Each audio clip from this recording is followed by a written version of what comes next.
morning, everyone. Today we are going to have a lecture about Parkinsonian gait.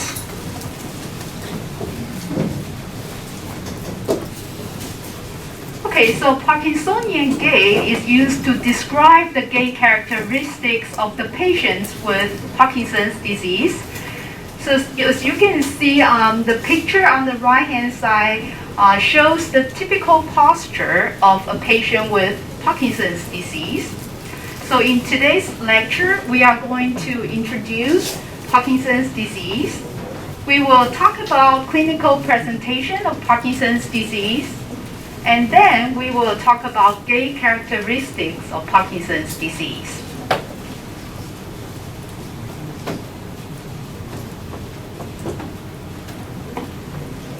By the end of today's lecture, you should be able to list the possible causes of Parkinson's disease. You should be able to describe the symptoms of Parkinson's disease. You should be able to define the gait characteristics of Parkinsonian gait, and you should be able to identify the Parkinsonian gait pattern. So by the end of the lecture, we will have two short questions for you to answer with the Zubio system. Okay. So before we start, I would like you to take a moment to go over the terminologies on this page. Okay, gait, as we know, gait is a person's pattern of walking. Okay. Rigidity. In neurology, rigidity is a type of increase in muscle tone at rest. Okay, at rest. Rigidity is characterized by increased resistance during passive stretch. It is independent of velocity, which means that whether you stretch the patient fast or slow, you should experience the same amount of resistance during the movement. Okay. Bradykinesia refers to abnormal slowness of movement. Tremor is an involuntary trembling of the body or limbs. Shuffling gait refers to short and rapid steps. And fascinated gait refers to walking progressively faster with trunk flexed forward. So for these terminologies, we will have short video clips to show you what it means in the following lectures.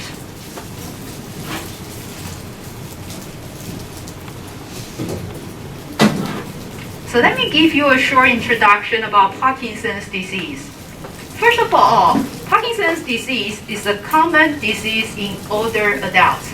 So how common it is? About 2%, more than 2% of older adults have Parkinson's disease. So older adults are defined as people older than 65 years of age. Okay. Etiology. What causes Parkinson's disease? 90% of Parkinson's disease is idiopathic, which means that we don't know what causes Parkinson's disease. The reasons are unknown. Only 10% of Parkinson's disease is genetic. Okay, so a small number of families, they have gene mutations, okay, which result in Parkinson's disease, but that's only 10% of patients with Parkinson's disease. So for most patients, we don't know why it happens. Now, Parkinson's disease is primarily associated with gradual loss of cells in the substantia nigra of the brain. So where is substantia nigra? Okay, here it is. So you can see substantia nigra is located in the top part of brainstem. So that's it is located in the midbrain. Okay, located in the midbrain. Okay, substantia nigra is responsible for the production of dopamine. Dopamine is a very important neurotransmitter in the body. Okay, if there's deficiency of dopamine, the individual is unable to control movements, so they will lose the coordination. So that's why in patients with Parkinson's disease, you will see uncoordinated movement. That's because of the deficiency of dopamine, which is resulted from degeneration of substantia nigra. On this picture, you can see on the right-hand side is the transverse section of a normal individual's midbrain. So this is transverse section of midbrain. So the blue arrow indicated the black part here, the pigmented part here, the black part here. That's the substantia nigra, which is located in the midbrain. So this is the normal substantia nigra. You can see the dark part or the black part. However, on the left-hand side, you can sort of identify substantia nigra, but you can see that it is not as dark as the picture on the right-hand side. Okay, so that shows the degeneration of substantia nigra in patients with Parkinson's disease.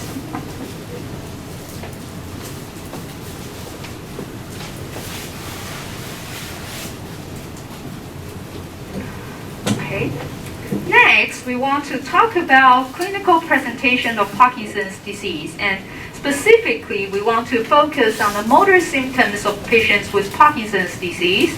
So we want to go over the 4 terminologies we talked about in the beginning of the class, which are rigidity, bradykinesia, tremor, and postural instability. So let's first look at the video clip of rigidity. So in this video clip, this individual is trying to test the muscle tone of this patient. So what he does is that he tries to passively move the patient. Okay, he will move the patient's upper extremity. Okay, so during the movement, you should feel some type of resistance. Okay. Now, in the patients with rigidity, you will feel increased resistance, okay? And the amount of resistance is the same whether you move the patient really fast or very slow. It doesn't matter. The amount of resistance is the same. That's rigidity, okay? So on the other hand, in spasticity, in patients with spasticity, if you increase the speed of the passive movement, the resistance will increase, okay? So that is the biggest difference between rigidity and spasticity. Okay, rigidity is not related to the speed of movement, while the spasticity is related to the speed of movement. Okay, next, let's look at bradykinesia.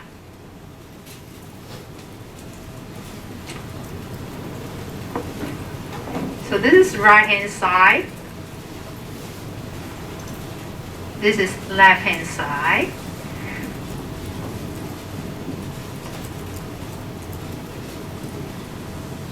So this patient is more severe on the left-hand side. Okay, so you can see with the same movement on the left-hand side shows bradykinesia of the hand movement.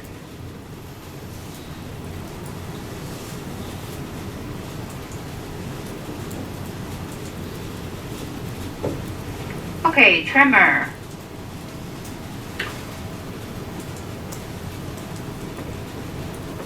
Okay.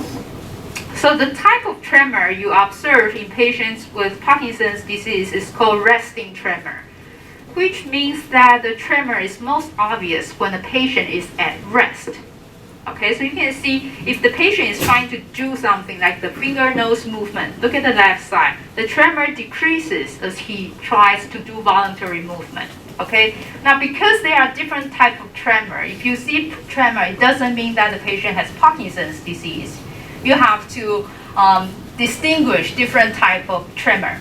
Okay, so the patients with Parkinson's disease has resting tremor. There are other types of tremor called action tremor, which is more obvious when the patients do movement. Okay, but in patients with Parkinson's disease, it's resting tremor. Okay, when the patient is at rest, the tremor is the most obvious. Okay. Okay, postural instability or difficulty balance is probably the most challenging part of Parkinson's disease. Okay, Because tremor, rigidity, and bradykinesia can change how a person walks, but the additional postural instability will increase the patient's risk of falls. Okay? So in this video clip, now this evaluator or examiner will push the patient, okay? Will push the patient. And you can observe the postural instability in this patient with Parkinson's disease. Okay? So this is the small light push. Okay, so that's postural instability in the patient with Parkinson's disease. Okay, so those are the 4 major motor characteristics of patients with Parkinson's disease. Next, we want to talk about gait characteristic of Parkinson's disease. So first, Parkinsonian gait is characterized by an abnormal stoop posture. What is a stoop posture? Now the picture shows stoop posture, which is characterized by flexion of head, trunk, and knees.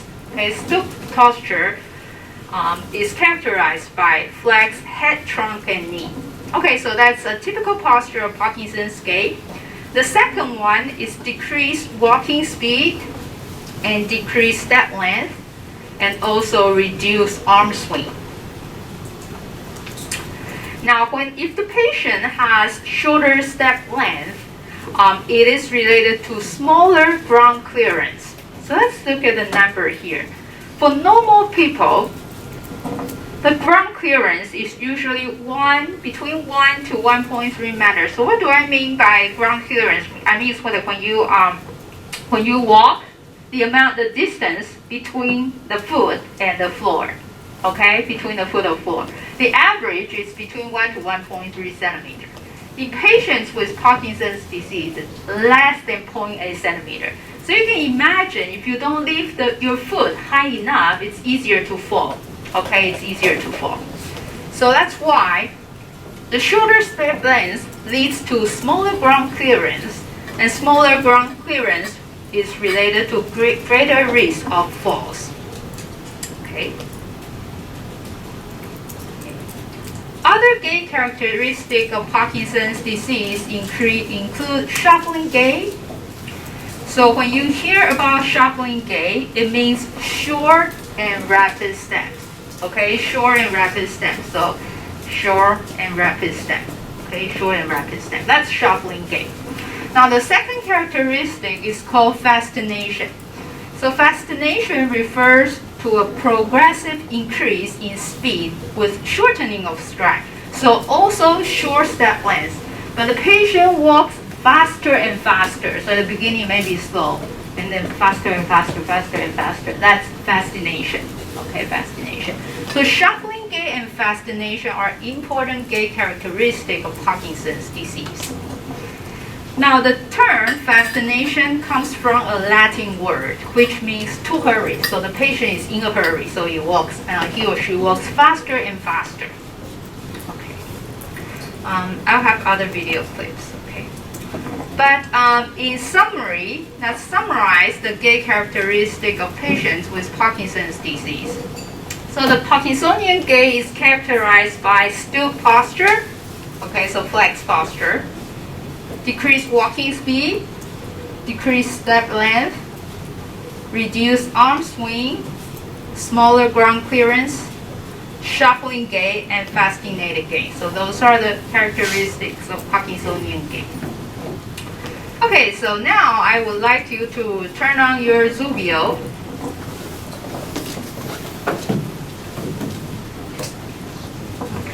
Turn on your Zubio and go to this class. And then you will see a folder called Parkinsonian. Okay, so I have the first question. I'm going to play this video clip, and I want you to tell me, is the patient in A or B walk with Parkinsonian gait? So let's begin with A.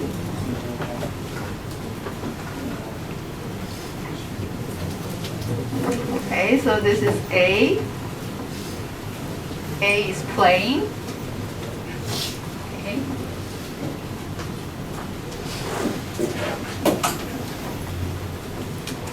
Okay, now let's look at video clip B.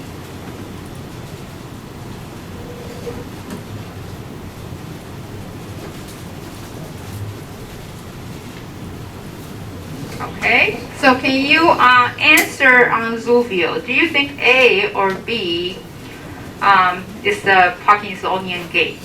Okay, 看得到吗? Yeah, okay, good.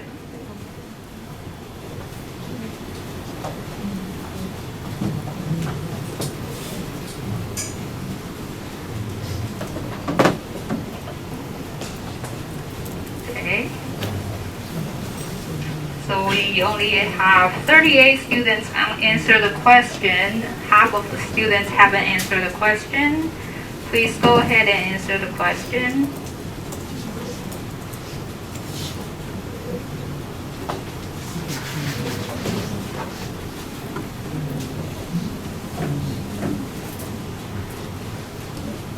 Okay, so the correct answer for this question is A. So let's look at the video clip again. So you see the short step, okay, short step length, okay, shuffling gait, and this patient also has a reduced arm swing and stoop posture, flex hip, knee, and trunk, okay. So that's Parkinsonian gait. Now B is the patient with Y-based gait. So this is a patient with cerebellar lesion. Okay, this is a patient with cerebellar lesion. Okay, so that was the first question. Now I have the second question. It's a multiple choice question. Now the question is open. Now you can go ahead and answer this question.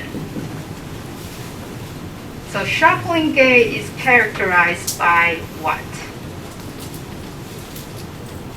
Okay, so all the students give the correct answer. So the shuffling gait is characterized by short and rapid steps. Okay.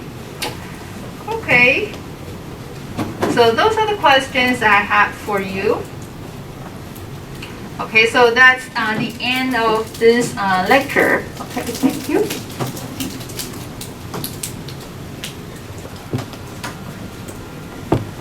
Okay. So, for the next lecture, we are going to talk about the assistive device for walking. So, I'm going to give you an introduction about the types of walking devices the patients might use, and then we will go to the lab to practice.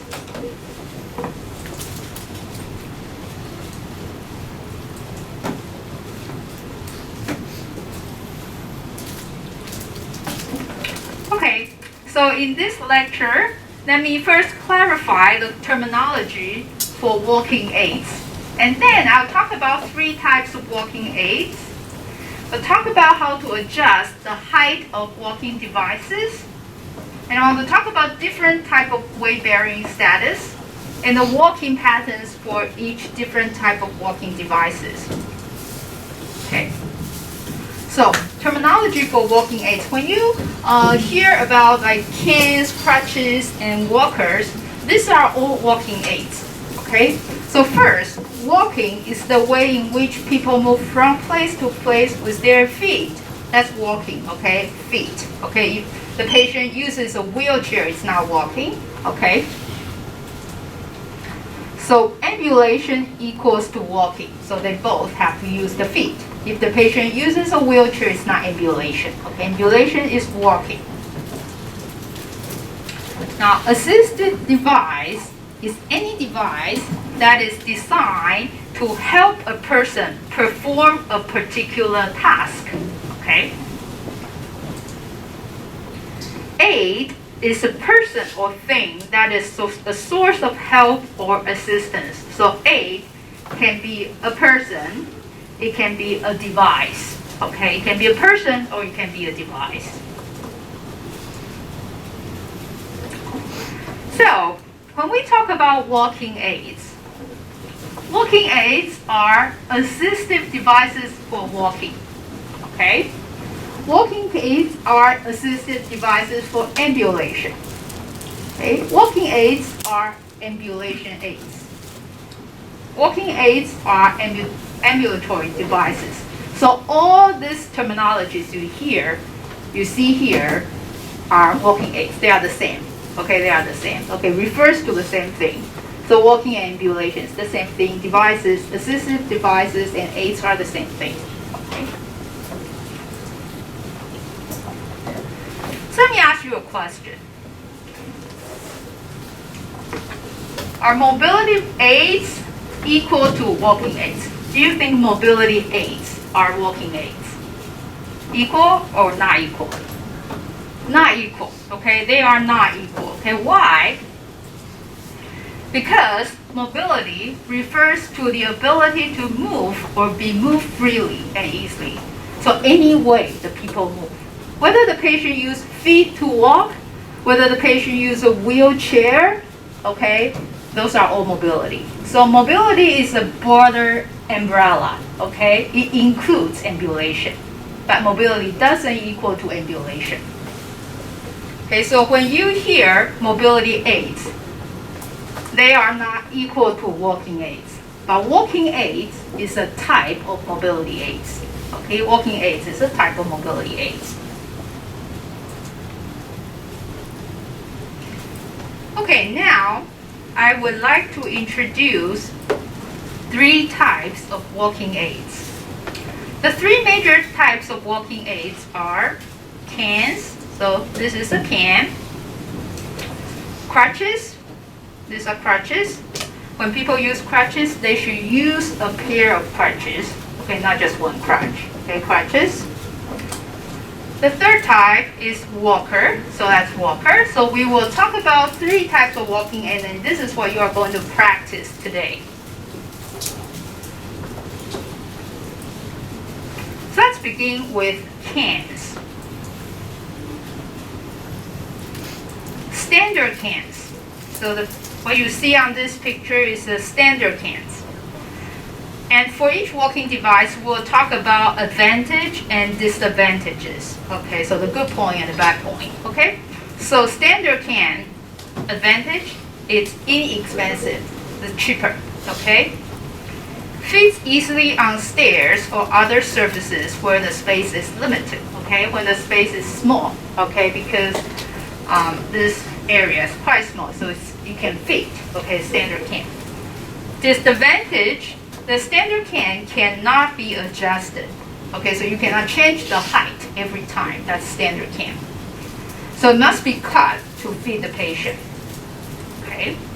Now the point of support here is anterior to the hand, not directly beneath it. Okay. That's standard can. Now, the can you see more commonly nowadays is this standard adjustable aluminum can. Most patients use this type of can now, okay?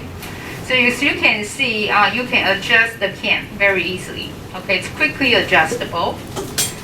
It's lightweight, okay, not heavy, and also easy to fit on the stairs. The same disadvantage as standard can. Point of support is anterior to hand. Okay, it's more expensive than the standard can. Okay, so that's adjustable aluminum can. Okay, and the next type of can is called quad cans or 4-prong cans. So quad means 4, right? So there are 4 legs. There are 4 legs for this type of can, so it's called quad cans or 4-prong can. Now the advantage of quad can, of course, is that it provides broader base of support. Okay, so it's more stable. Okay, more stable. And again, it's easy to adjust. Okay. However, the disadvantage is the advantage. Due to the large base of support, sometimes it doesn't fit on the stair. Okay, when the patient needs to go up and downstairs, if the base is very big, then it doesn't fit on the stair. So that's quad can. And walk can look like this. It's not as commonly seen, okay, but this is called walk can. So you can actually fold the can, okay, and open the can. Now, the advantage is that it provides even bigger base of support. So it's more stable, even more stable than the quad can, okay? But the biggest disadvantage is, of course, that you cannot use this type of can on stairs. It's just simply too big, okay?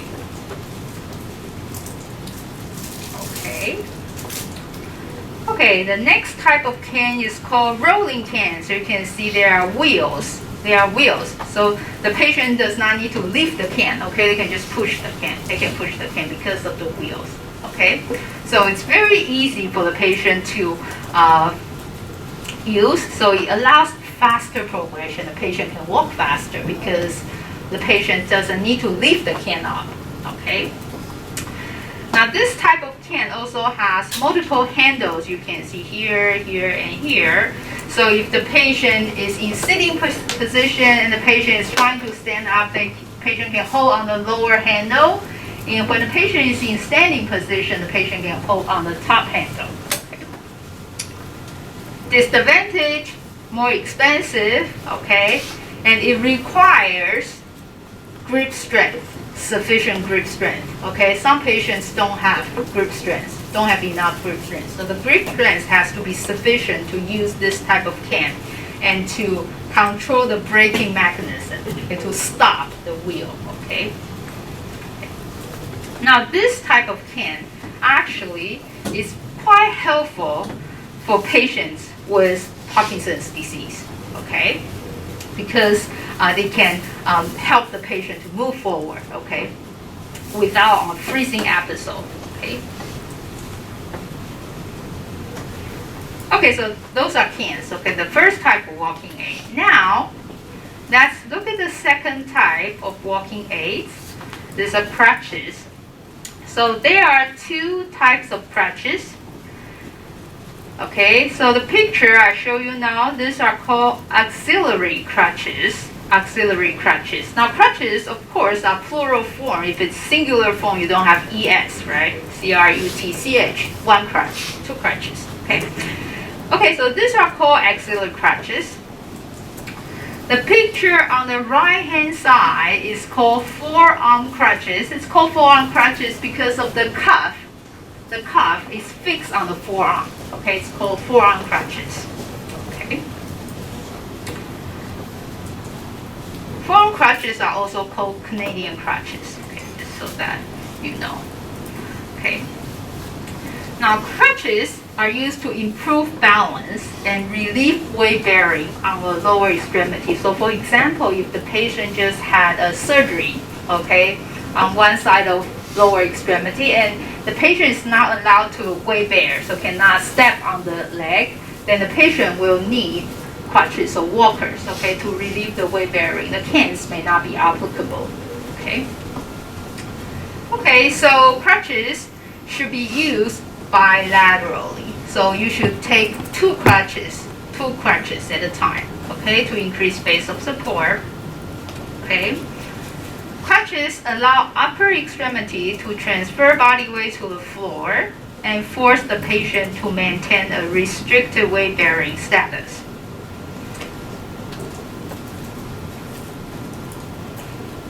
Okay, auxiliary crutches, as we introduced, is also called regular or standard crutches. So advantage, it can improve balance and lateral stability, okay, provide functional ambulation with restricted weight bearing. So the patient, if the patient is not allowed to weight bear, then the patient can do that with crutches, okay? And it can be used for stair climbing. Disadvantage, it's not as convenient, awkward in smaller spaces because it requires a large base of support. So it's not safe in crowded space. Now the last point is important.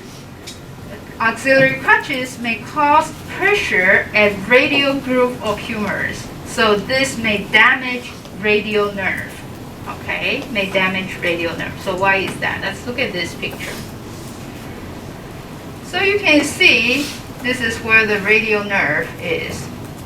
So for the auxiliary crutch, because you put this under the armpit, so if you push all the way on the handle, that will impinge the radial nerve. Okay, so the damage of radial nerve by axillary crutch is called crutch paralysis or crutch palsy. Okay, so you have to be careful when you instruct the patient how to use auxiliary crutches. The patient shouldn't put all the weight, okay, on the handle. Second type of crutches called forearm crutches, also called loft-strand crutches or Canadian crutches. Okay, so the biggest difference, of course, is this part. Okay, there's a cuff here. Okay, so the advantage of this is that it allows the patient to use the hand without the crutches becoming disengaged. So think about this when the patient arrives home, okay, and the patient wants to take out the key to open the door, right? If the patient uses auxiliary crutch, he has to put the crutches away and then use the key. But if the patient uses forearm crutches, he can just disengage, okay, the handle. But the forearm cuff will keep the crutch on his hand, okay, so he can still open the door with the crutches, okay, on his forearm, stabilized by his forearm, okay? But you'll see what I mean when you actually practice it, okay? Okay. Now, disadvantage is that the cuff may be difficult to remove, so some people don't like it, okay? Okay. Now, the third type of walking device is the walkers. Now, so for these three types of walking device, canes, crutches, and walkers provide the best stability, right? The walkers provide best stability because the weight of the base of support is the largest, okay? The base of support is the largest, okay? Okay, so it's more stable than crutches or canes. But there are many types of walkers available, okay? So for some walkers, there is a built-in seat. So when a patient is tired, they can stop and just sit, okay? This can be used as a chair, okay? And you can see this is the walker with the tennis ball, okay, at the bottom, so the patient can actually push, okay, without lifting the walker, okay? And for the walker here, there's a basket so the patient can carry his or her own stuff. Okay.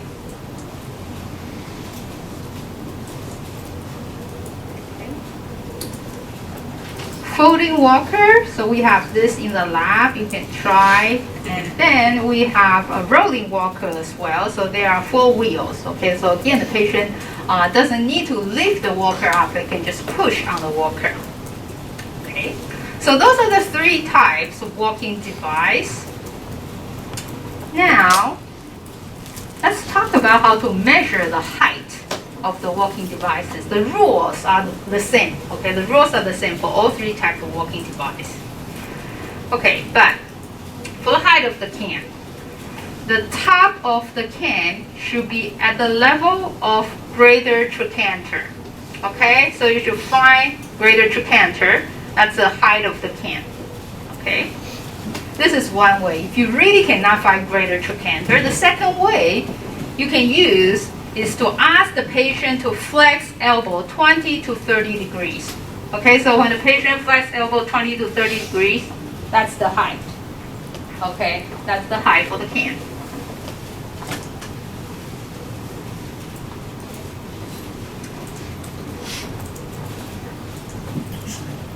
Okay, so if you look at the picture, you can see if the can is too short, the patient will walk like this, right? If can is too high, look at the elbow flexion here. If the can is too high, the patient can't really put the weight on the can. Okay, so it's useless. Sometimes you see the patient carry a can like an umbrella, right? They just walk like this. They are not really using the can because it's too high, okay? So this is the most appropriate size for a can. At the level of greater trochanter, elbow flex 20 to 30 degrees. Okay. Crutches. Auxiliary crutches, this is called hand grip. The hand grip. The rule for the hand grip is the same as the handle for cans. Okay, so at the level of greater trochanter, or 20 to 30 degree elbow flexion. Now here, important part is here. the length of the crutches. So the upper part, there should be about 2 inches distance between the armpit and the top of crutches. There should be a space. So it's about 2 finger width. So when you measure the patient, it's about 2 finger width, okay, for the height of crutches. That's important. So you don't want to impinge the radial nerve, okay? Forearm crutches. Again, the handle, the height of the handle applies to the same rule. So greater trochanter or 20 to 30 degrees of elbow flexion. Now the position of the cuff is about a proximal 1/3 of forearm. So if you, this is the forearm, right? So you cut the forearm into 3 parts. Okay, so 1, 2, 3. Okay, so the cuff should be placed here, a proximal 1/3 of forearm. Okay, proximal 1/3, so it should be somewhere here. Okay, proximal 1/3 of the forearm. You can see that's the position of the cuff. Walkers, the handle of the walker, okay, should be at the level of greater trochanter, or the elbow should be flexed 20 to 30 degrees.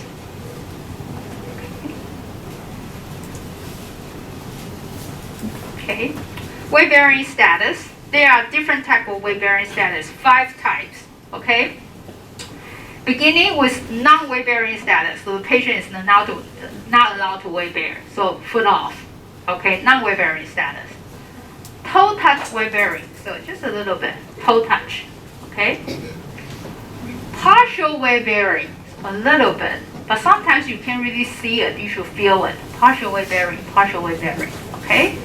And then full weight bearing, okay, complete weight bearing, that's 100% weight bearing. Or there's a type of weight bearing called weight bearing as tolerated, WBAT, means as long as the patient does not feel painful, the patient can weight bear as much as he can, okay? So weight bearing as tolerated. Okay, so these are the 3 types of 5 types of weight bearing status. Okay, and then I have notes about the walking patterns, but I don't want to talk about this because I want to show you in the lab. It's easier to show you the walking patterns in the lab, like how do you walk with canes, crutches. But you can see that for the crutches, there are 2-point gait, 3-point gait, and 4-point gait. Now 3-point gait can be swing to gait or swing through gait. Okay, swing to or swing through gait. Okay.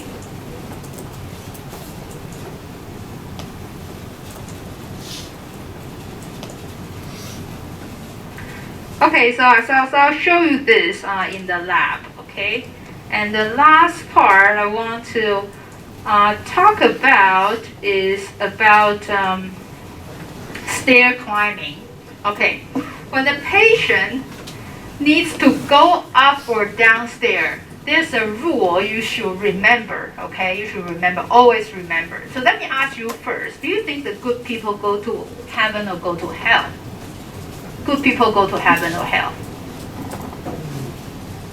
Come on. Good people go to heaven or hell? Heaven. Good people have to go to heaven. Bad people have to go to hell, right?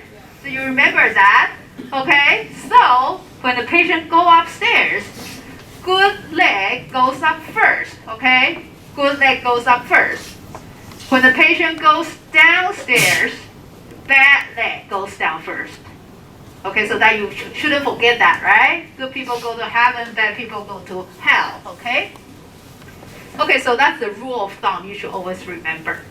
Okay, so let's stop here and let's go to 神经教室. Okay, let's practice. Okay, thank you.